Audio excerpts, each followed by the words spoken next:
எல்லாம் புக்கில் தான் பார்த்துருப்போம், ஆனால் ரியலாக வந்து இப்படி தான் இருக்கும். இங்கே ஜிக்ஸாக்காக இருக்குது பார்த்தீங்களா, இதைத்தான் நம்ம வந்து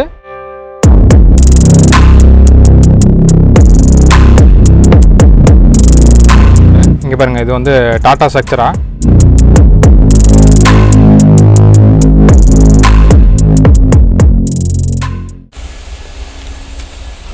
hello all, welcome to Kavin's estates.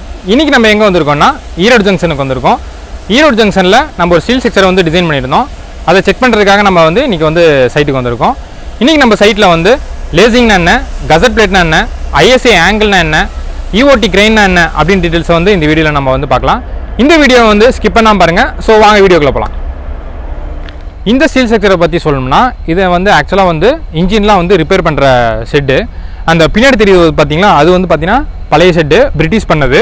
இப்போ நம்ம பண்ணுறது வந்து பார்த்திங்கன்னா நமக்கு வந்து புது ஷெட்டு நம்ம வந்து டிசைன் பண்ணியிருக்கோம். இப்போ இந்த ஸ்டீல் ஸ்ட்ரக்சரில் வந்து என்னென்ன இம்பார்ட்டன்ட் காம்பனன்ட்ஸ் வந்து இருக்குது அப்படின்றத வந்து நம்ம வந்து செக் பண்ணலாம். ப்ளஸ் அது மட்டும் இல்லாமல் இது வந்து EOT Crane வந்து நமக்கு வந்து ரன் ஆகும் 50 டன்னு.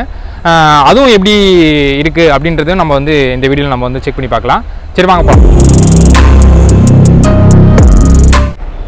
இங்கே ஜிக்ஸாக்காக இருக்குது பார்த்தீங்களா, இதைத்தான் நம்ம வந்து லேசிங்னு சொல்லுவோம். IS 800 கோட் புக்கில் வந்து இதை வந்து கொடுத்துருப்பாங்க, எப்படி வந்து லேசிங் வந்து டிசைன் பண்ணணும் அப்படின்ட்டு. மறக்காமல் போய் செக் பண்ணி பாருங்கள் IS 800 கோட் புக்கில். இப்போ இந்த லேசிங் வந்து பார்த்திங்கன்னா நமக்கு வந்து ISA angle section 70 mm by 70 mm by 10 mm thickness பாருங்க, 70 mm. அதே மாதிரி இதுவும் வந்து நமக்கு வந்து 70 mm தான், 10 mm திக்னஸ்ஸு. இங்கே இருக்குது பார்த்தீங்களா, இதை வந்து நம்ம வந்து ISMB காலம்னு சொல்லுவோம். 2 நம்பர்ஸு, இங்கே ஒன்று இருக்குது, இங்கே ஒன்று இருக்குது. நடுவில் வந்து லேசிங் கொடுத்து இதை வந்து ஜாயின் பண்ணியிருக்கோம். இங்கே வந்து மென்ஷன் பண்ணியிருக்காங்க பாருங்கள், நம்ம வந்து ISMBன்னு சொல்லுவோம் கோட் புக்கில். இங்கே வந்து ரயில்வேயில் வந்து என்ன சொல்லுவாங்கன்னா NPB 600ன்னு சொல்லுவாங்க. நம்ம கோட் புக்கில் வந்து ISMBன்னு தான் இருக்கும்.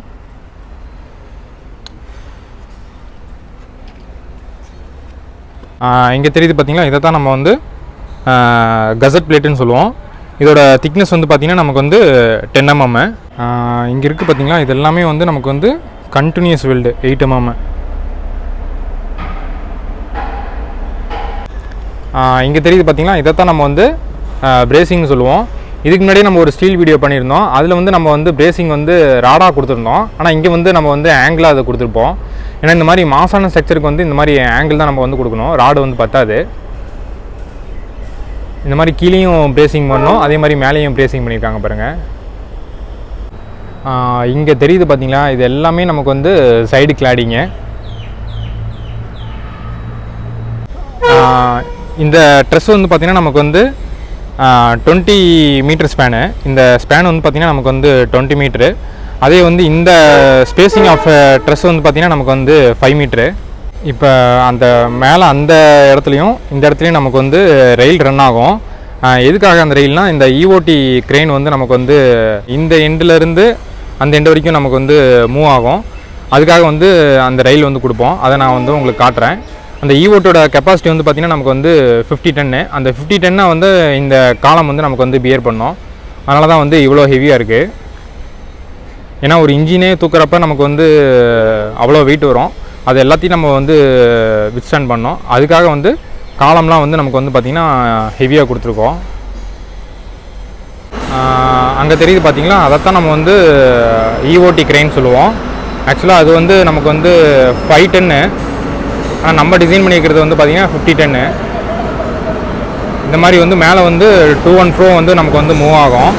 அந்த லோடை வந்து நமக்கு வந்து அந்த காலம் வந்து விஸ்டாண்ட் பண்ணோம்.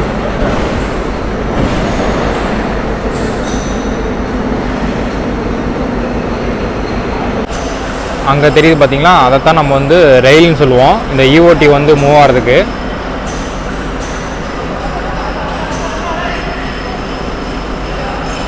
அதான் வந்து கேபின்.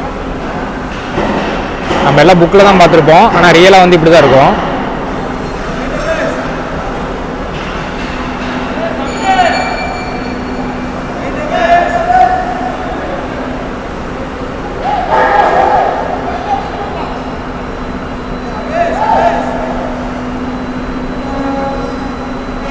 இந்த க்ரெயின் வந்து ரன் ஆகுது பார்த்தீங்களா, அதுக்கு கீழே இருக்கிறதா தான் நம்ம வந்து கேண்ட்ரி கிட்டர்னு சொல்லுவோம். இந்த சைடு நல்லா தெரியுமாங்க, இதோ அந்த ரயில் வந்து ரன் ஆகுதா, அது கீழே இருக்கிறதா வந்து நம்ம வந்து இந்த பீமை வந்து நம்ம வந்து கேண்ட்ரி கிட்டர்னு சொல்லுவோம். இது ஆக்சுவலாக வந்து பிரிட்டிஷ் பண்ணது 150 இயர்ஸ்க்கு முன்னாடி.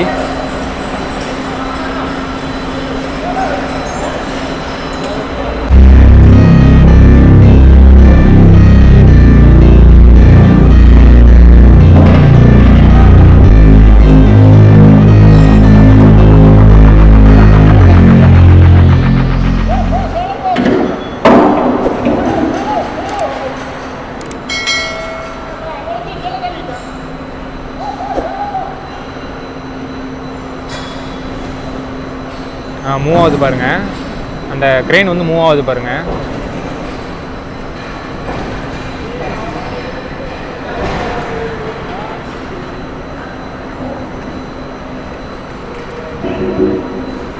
இதோட டபுள் மடங்கு வெயிட் வந்து நம்ம வந்து டிசைன் பண்ணியிருக்கோம் புதுசில். இங்கே பார்த்தீங்கன்னா இதான் வந்து நம்ம வந்து ஏ டைப் ட்ரெஸ்ன்னு சொல்லுவோம். எரெக்ஷனுக்கு வந்து ரெடியாக இருக்குது, வெல்டிங்லாம் பண்ணி. இங்கே இருக்குது பார்த்தீங்கன்னா இதை தான் நம்ம வந்து ஆங்கிள் செக்ஷன் சொல்லுவோம், ஐஎஸ்ஐ ஆங்கிள் செக்ஷனு. இது வந்து பார்த்திங்கன்னா நமக்கு வந்து 100/100 10 mm திக்னஸ்ஸு. இதோட சைஸ் வந்து இப்போ நம்ம வந்து செக் பண்ணலாம். பார்த்திங்கன்னா 4 inchன்றது வந்து நமக்கு வந்து 100 mm. அதே மாதிரி இதுவும் நமக்கு வந்து 100 mm தான். இது வந்து பார்த்திங்கன்னா நமக்கு வந்து ஐஎஸ்ஐ ஆங்கிள்னு சொல்லுவோம் இதை பேர். இங்கே இருக்குது பார்த்தீங்களா, இதெல்லாம் நம்ம வந்து கசட் பிளேட்டுன்னு சொல்லுவோம். இந்த மாதிரி 3 ஆங்கிள் வந்து நமக்கு ஜாயின் ஆகிற இடத்துல இந்த மாதிரி வந்து கசட் பிளேட் வந்து கொடுக்கும் பாருங்கள். இந்த மாதிரி ஜாயினிங்கில் வந்து இந்த மாதிரி கசட் பிளேட் வந்து கொடுத்துருக்காங்க பாருங்கள். இந்த இதுக்கு பேர் நம்ம வந்து ராஃப்டர்னு சொல்லுவோம். இது வந்து பாட்டம் ராஃப்டரு, அது வந்து நமக்கு வந்து டாப் ராஃப்டரு. இது எல்லாமே உள்ளே இருக்கிற மெம்பர் எல்லாத்தையுமே நம்ம வந்து வெப்புன்னு சொல்லுவோம். அதே மாதிரி ரயில்வேல வந்து குறிப்பிட்ட ஸ்டீல் பிராண்ட் மட்டும்தான் வந்து அலோவ் பண்ணுவாங்க. இது வந்து பார்த்திங்கன்னா மேனுஃபேக்சரிங் வந்து வைசாக் வந்து அலோவ் பண்ணுவாங்க. அப்புறம் செயிலு, அப்புறம் வந்து டாட்டா, இந்த 3 தான் வந்து ரயில்வேல வந்து அலோவ் பண்ணுவாங்க. நான் முன்னாடி சொன்னேன் பார்த்தீங்களா, ரயில்வேல வந்து குறிப்பிட்ட பிராண்ட் மட்டும்தான் வந்து அலோடு. இங்கே பாருங்கள், இது வந்து டாட்டா ஸ்ட்ரக்சரா. இங்கே பாருங்கள், அந்த ட்ரெஸ்லாம் வந்து வெல்டு பண்ணிகிட்ருக்காங்க. எப்படி வெல்டு பண்ணுறாங்கன்றதை பார்க்கலாம் வாங்க.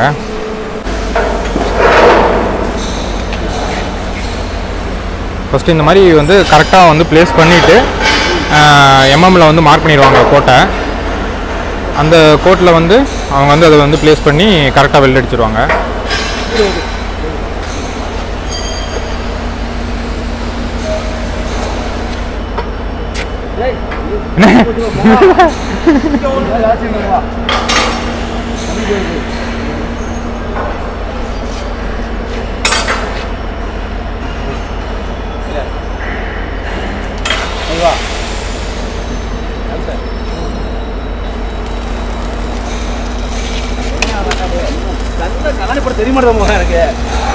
இப்போ இந்த வெல்டு அடிக்கிறாங்க பார்த்தீங்களா, அது வந்து எல்லாமே நமக்கு வந்து 8 mm வெல்டு. இந்த கசட் பிளேட் எல்லாம் நம்ம வந்து டிசைனில் வந்து கொடுத்துருப்போம், என்னென்ன சைஸஸில் வந்து கசட் பிளேட் வந்து கொடுக்கணும், எப்படி வந்து கட் பண்ணணுன்றது. அதுக்கு தகுந்த மாதிரி அவங்க வந்து இந்த மாதிரி கட் பண்ணி வச்சுருப்பாங்க. இதை வந்து அப்படியே வந்து அவங்க வந்து வெல்டு பண்ணிடுவாங்க.